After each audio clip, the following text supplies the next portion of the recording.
So the hard truth, you do not fear being seen, you actually fear being used. Some people never saw you, they only saw what they could take from you.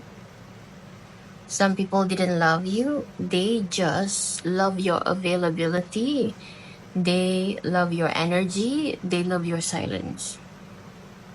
Some people watch you not because they care about you, but actually because they felt entitled to access you. And so you learn to shrink, you avoid attention, and you self-sabotage love before it could find you. So do you feel like this is a little bit of what you struggle with? So why do we push love away and self-sabotage? Subconsciously, your awareness and nervous system is altered to feel the danger of being yourself. When you attract energy vampires, your nervous system learns a very dangerous lesson. It says that being seen will be associated to, like, people are going to use you like a milkshake and they're just going to slurp you like a Slurpee. Being loved is also equals to being used. So if you are prone to attracting narcissists, sociopaths, psychopaths, energy vampires, people who are predatory, social predators, you will kick in this subconscious gear in your mind to close yourself off. You will start closing yourself off in order for you to survive the environment where you don't realize that you have sovereignty and authority.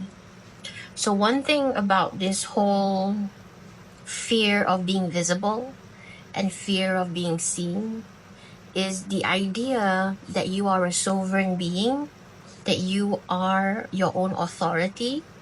People tend to come close to you and catch you off guard, and they will try to project their own insecurity on you. So sometimes, no matter who you are, you get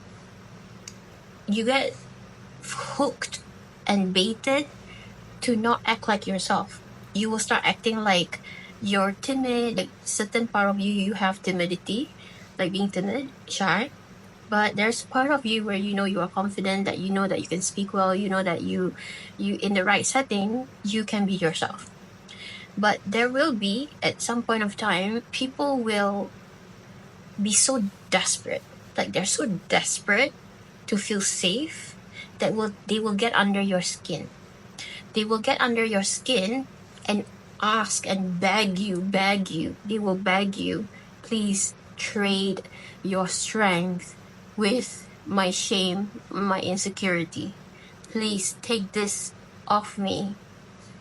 And this is a form of this subliminal, oppressive attitude and behavior. They will sneak into your energy and then beg you. These people will beg you for this kind of energy.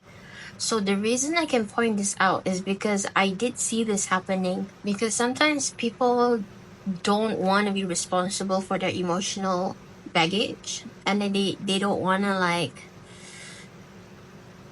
change. So healing is about change. So when you don't want to change and you want to be a energy vampire, so they will be so desperate to feel safe that they will want to exchange.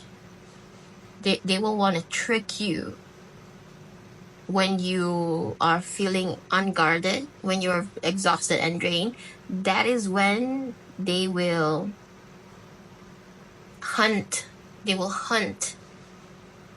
your consciousness to make you agree to the part or fact that they will say that, oh, okay, let's like change each other's energy. When somebody is manipulative and dishonest, this is the easy route that they will use. They will use this method to trick people, to give them something that is through confusing people and then changing the topic, insulting the meaning, and then they will just act innocent. So that is that is probably like the okay, I work with healing from evil spirits as well, and this one is actually the demon. It's called Mammon. Mammon is the demon of grief, is the heart chakra demon. Is when you are avoiding your own sorrow, avoiding your own grief, avoiding your own despair, feeling loss and sadness.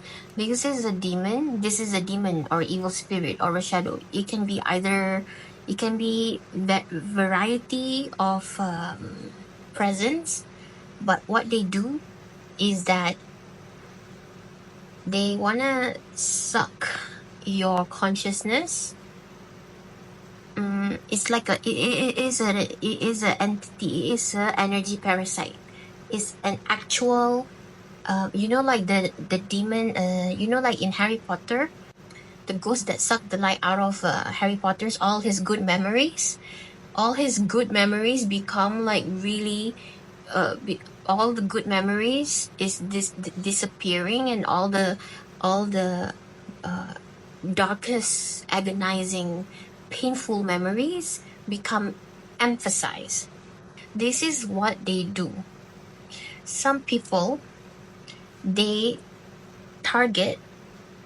will search for the brightest person, the person who has healed the most, the person who has the brightest aura, chakra, presence, magnetic, radiant energy, and then they will want to become friends or rub shoulders with them or try to be extremely quickly become intimate, become besties, oversharing, being over intimate. And it's like so fucking crazy because they are going to be so entitled, and you will not really realize how they will disrespect your boundaries over and over again and over again and over again, because they are sadistic, they are malevolent, they're evil. So they know that they are evil. They cannot ignore the fact that they are manipulative, that they are controlling, that they are dishonest. There are people like this. So sometimes you have this energy where you fear being seen or being visible, because there will be people who sees you as a means to an end. They will charm you with a lot of promises, with a lot of eager offers. They will win you over in some way or another. But the thing with them is that by the time it kicks in 3 months or 6 months, their act is gonna fade. I'm actually talking about sociopath, psychopath, narcissist, people along the lines of the Machiavellian dark triads, the narcissism, personality, anti-social personality disorder, but they're not really antisocial. They're very social because it feeds their hunger, that they're hungry for soliciting empathy. They want warmth. They are soliciting empathy from you because they want to feel someone's soul, because they don't have any. They don't want their own soul because they didn't take care of it. It's like you give them a toy, like we became toys for them.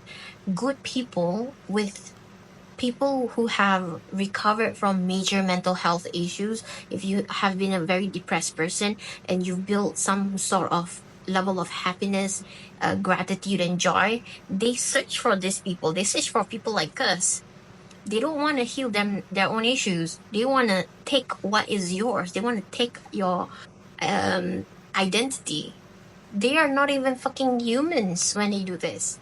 They are not humans because they are possessed by really shitty entities that just devour them because they really don't have any sense of love inside.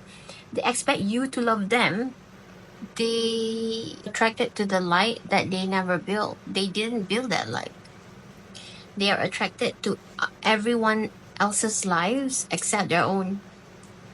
They don't know who they are, so they need to break you apart to build themselves up.